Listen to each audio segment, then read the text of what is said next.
Welcome back, everyone, to another deep dive. Today's topic is, it's a little bit unsettling, I gotta say. We're gonna be looking into whether or not a democracy can legally become a dictatorship. Oh, wow. Yeah. It's kind of a chilling thought, right?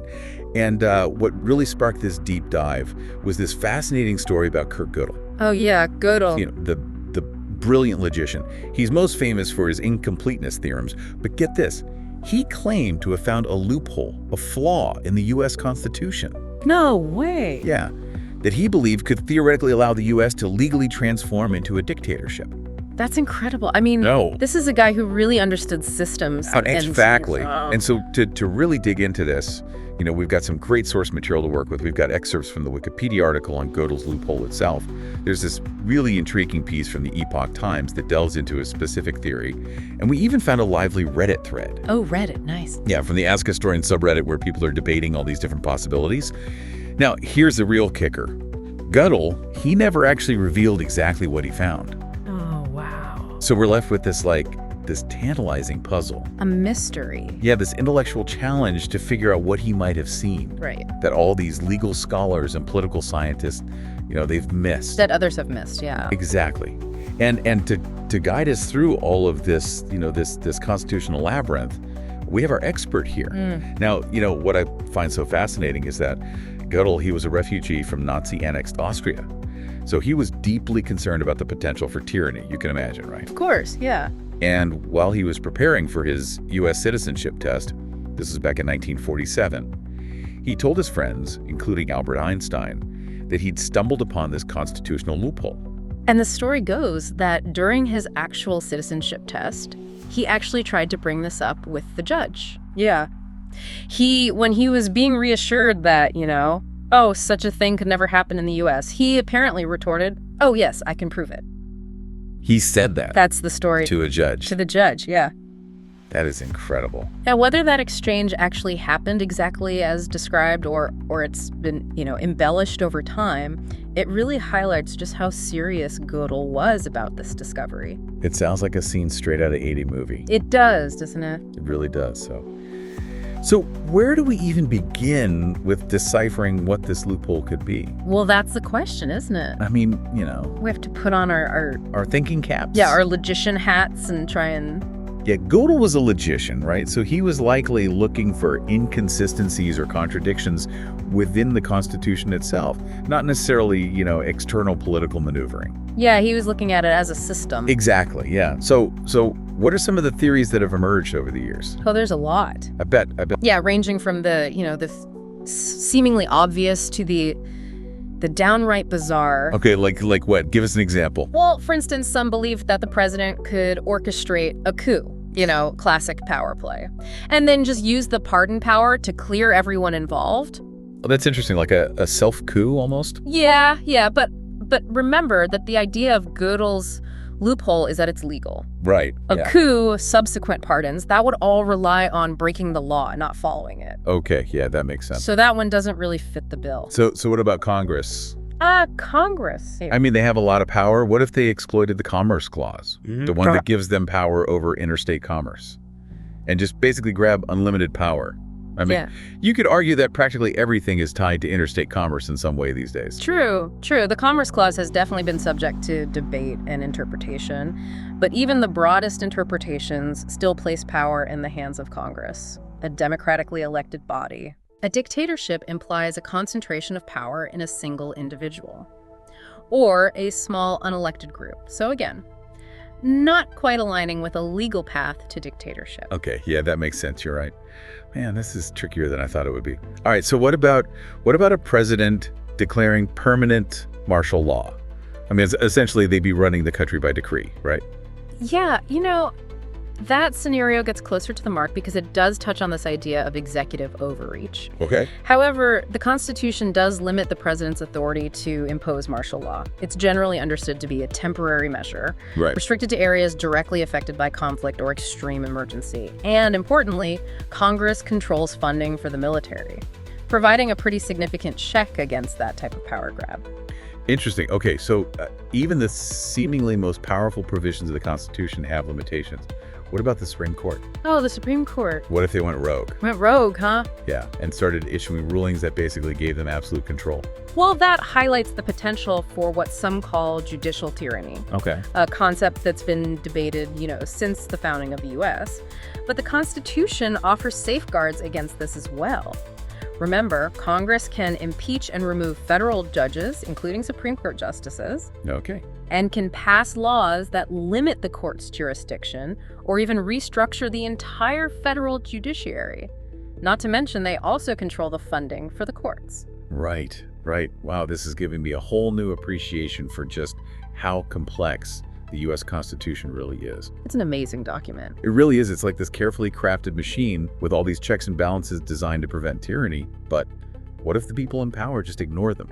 You've hit upon a very crucial point. Have I? You have, because ultimately the Constitution relies on a shared commitment to its principles and a willingness to uphold the rule of law even when inconvenient or politically challenging. Oh, I see what you're saying. Right. So it's not just about the words on the page. Right. Exactly. And as history shows, even the most robust legal frameworks can be undermined by those determined to circumvent them.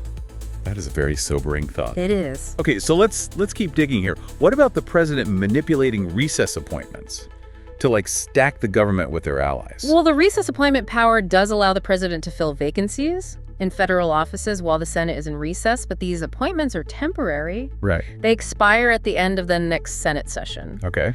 So while a president could certainly use this to temporarily influence the government, ultimately the Senate retains the power to confirm or reject those appointments. So it's a temporary fix, not a permanent solution for our aspiring dictator. Exactly. Yeah. Okay, all right, let's get really creative here. Okay.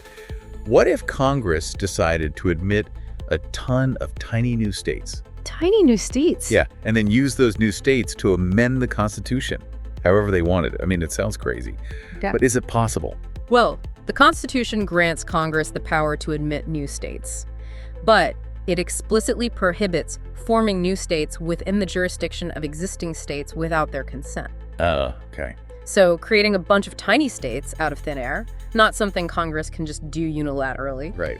And even if they could, you would need a massive number of new states to reach that 3/4 threshold required for amending the Constitution. So highly improbable. Okay, all right, so that one was a bit of a stretch, I admit. But it is fascinating to think about all the possibilities. And it really highlights just how important it is to understand the intricacies of how our government works. Absolutely. Right. And that brings us to a theory that's particularly intriguing because it draws directly on Gödel's expertise as a logician. This one comes from constitutional scholar Rob Nadelson. He wrote about Gödel's loophole in that Epoch Times article we have. Okay, so this is where things get really interesting. This is where it gets good. All right, lay it on me. Nadelson suggests that Gödel might have focused on the weights and measures clause in Article 1, Section 8 of the Constitution. Okay, the weights and measures clause, okay. This clause gives Congress the power to fix the standard of weights and measures, which historically included setting the calendar and defining units of time. Okay, I'm following you so far. Now bear with me, because this is where Gödel's logical mind might have taken an unexpected turn. Okay. Nadelson proposes that Gödel could have theorized that Congress could use this power to redefine the length of a year. Wait, what? Redefine a year? Redefine a year. Like make it longer? Yeah, make it longer. But how would that... How would that lead to a dictatorship? Exactly. Well, the Constitution sets the terms of office for representatives at 2 years and senators at 6 years. So if Congress could legally redefine a year to be, say, a century, they could effectively extend their terms indefinitely. Wow. Right. They'd basically be creating an oligarchy, ruling for life. Oh. That's kind of brilliant in a twisted way. It's a very clever thought. Yeah, but surely there's got to be some safeguard against that. Well, you're right to be skeptical. Go ahead. While it's a fascinating thought experiment, it wouldn't work in practice. When interpreting the Constitution, courts adhere to the principle of original meaning they try to understand the words as they were understood at the time the Constitution was ratified. So when the Constitution says 2 years for a representative's term, it means 2 years as understood in the late 18th century. Not whatever Congress decides a year should be centuries later. Right. It's fixed to that point in time. Yeah. Okay, that makes sense. It's a clever idea, but ultimately not a viable loophole. But it's amazing to think that Gödel with his deep understanding of logic and systems, might have been thinking along these lines. It really speaks to the power of a logical mind to probe the boundaries of possibility. It does, doesn't it? Even within something as seemingly fixed as a constitution. It makes you wonder what else he saw. Exactly. And it raises a really important question here. If these legal loopholes, they aren't the real threat, how could a democracy legally become a dictatorship? What was Gödel really getting at? That is the million-dollar question. It is. And to help us unpack that further, let's move on to part 2 of our deep dive. Hashtag TTS The Deep Dive, episode 2025-02005, part 2 of 3. Welcome back to our deep dive into Gödel's loophole. We've been exploring some of the more popular theories about how the U.S. Constitution could be exploited to create a dictatorship, but so far, none of them seem to be holding water. Yeah, that's right. And it's worth remembering that the U.S. Constitution, with its intricate system of checks and balances, it's designed to make a legal transition to dictatorship extremely difficult. But as we've discussed, the Constitution itself isn't enough. It relies on the people in power adhering to its principles and the rule of law. Exactly. And what's truly fascinating about Gödel's thinking is that it goes beyond just looking for loopholes in the text itself. Remember, he was a logician concerned with the structure of systems and how they could be manipulated. So instead of focusing on specific clauses or amendments, maybe he was looking at a more fundamental flaw in the logic of the system. That's a very compelling thought. Yeah, remember Gödel's incompleteness theorems? They demonstrated that even in a seemingly complete and consistent system like mathematics, there will always be true statements that cannot be proven within the system itself. Right. So could he have been applying a similar logic to the Constitution? That is a mind-bending idea. Are you saying there could be some inherent flaw in the way the U.S. government is structured that could theoretically allow it to slip into a dictatorship, even if everyone is technically following the rules? It's certainly a possibility worth considering, and this brings us to a crucial point, I think. The real threat to democracy often doesn't come from some dramatic legal maneuver, but from the gradual erosion of democratic norms. The slow bending and breaking of the rules that can occur over time. It's like that boiling frog analogy. Yeah. You don't realize the danger until it's too late. Precisely, we need to be vigilant about subtle shifts in power dynamics. Disregard for established norms, attempts to silence dissent or manipulate the electoral process. These are often the warning signs that precede a more overt move towards authoritarianism. So if we're looking for potential threats to democracy, we should be paying attention to the spirit of the law, not just the letter of the law. Absolutely. The Constitution can be a powerful tool for protecting democracy, but it's only as effective as the people who are upholding it. If those in power are willing to exploit loopholes, ignore precedent, or bend the rules to their advantage, then even the most robust legal framework can be undermined. That's a scary thought. So what are some concrete examples of how this erosion of norms might play out? What should we, as citizens, be on the lookout for? Well, one tactic we've seen in recent history is undermining the legitimacy of elections. This can involve spreading disinformation about voting, suppressing voter turnout, or making baseless accusations of fraud to sow doubt in the electoral process. Yeah, we've definitely seen some of that in recent years. Yeah. It's concerning how easily people can be swayed by misinformation, especially when it reinforces their existing beliefs. Absolutely. Another tactic is attacking the free press, labeling legitimate news sources as fake news or enemies of the people. This erodes public trust in reliable sources of information, making it much easier to control the narrative and manipulate public opinion. And without a free press holding those in power accountable, it's easier for corruption and abuses of power to go unchecked. Precisely. And speaking of accountability, another key tactic is weakening the checks and balances that are supposed to prevent any one branch of government from becoming too powerful. This might involve packing the courts with loyalists, ignoring congressional subpoenas, or obstructing investigations into wrongdoing. It sounds like a slow and steady dismantling of the safeguards that are meant to protect our democracy. And it's happening right under our noses. It is. That's why it's so important to be aware of these tactics. We need to be able to recognize them for what they are and call them out. The more we understand how democratic systems can be manipulated, the better equipped we are to resist those efforts. This is all starting to feel a bit heavy. Are we doomed to slide into authoritarianism? Is there any hope? I wouldn't say we're doomed, no. While the threats are very real, there's also reason for hope. The very fact that we're having this discussion. That we're aware of these dangers is a positive sign. It means we're not just blindly accepting things as they are. We're questioning, we're engaging, we're holding our leaders accountable. Exactly, and that's what a healthy democracy requires. Active, informed citizens who are willing to participate in the process and speak out against injustice. The Constitution, for all its brilliance, is just a piece of paper. It's up to us, the people, to make sure its principles are upheld and its spirit is honored. That is very well said. So while Gödel may not have revealed a specific legal loophole, perhaps his real contribution was in prompting us to think more deeply about the underlying logic of our political system and the subtle ways in which it can be undermined. I think that's a brilliant insight, yeah.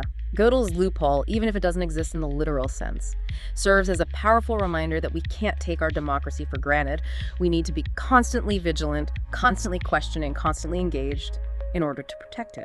And that's a perfect segue into the final part of our deep dive. We've explored the theories, the potential threats, and now it's time to talk about what we can actually do to safeguard our democracy. That's right. Let's move on to part 3, where we'll discuss the practical steps we can all take to ensure that the flame of democracy continues to burn brightly. Hashtag TTS, the Deep Dive episode 2025-02/5, part 3 of 3. Welcome back to the Deep Dive. We've been on quite a journey exploring this idea of Gödel's loophole. It's a concept that really pushes us to think critically about democracy and the U.S. Constitution and the subtle ways those systems can be manipulated. Yeah, we've examined a range of potential legal loopholes, and we've kind of discovered that the real danger often lies not in a single dramatic event, but in the gradual erosion of norms and this bending of rules over time. Yeah, it's a sobering realization for sure. But you know what? Now we want to shift gears a little bit, talk about solutions. If we accept that this slow creep towards authoritarianism is a real threat, what can we as everyday citizens do to actually safeguard our democracy? Well, I think first and foremost, we need to be informed and engaged citizens. That means staying informed about current events, understanding how our government works, and critically evaluating the information that we consume. Don't just passively scroll through social media or accept headlines at face value. Yeah, it's easy to get overwhelmed by the constant flow of information these days, Yeah. especially in today's world. So how do we become more discerning consumers of news and information? Well, it takes effort, but it's crucial, Dig deeper, seek out multiple perspectives, and be wary of sensationalized or biased information. Look for sources that prioritize accuracy and evidence-based reporting. So it's about being more intentional with our media consumption, not just letting the algorithm dictate what we see. Exactly. And remember, being informed isn't just about reading news articles. It's also about understanding the historical context, the underlying power structures, and the potential consequences of different policies and actions. It's about connecting the dots, seeing the bigger picture. Precisely, yeah. And this brings us to another important point. I think we need to engage in civil discourse and debate. That means having respectful conversations with people who hold different views, listening to their perspectives, and trying to understand where they're coming from.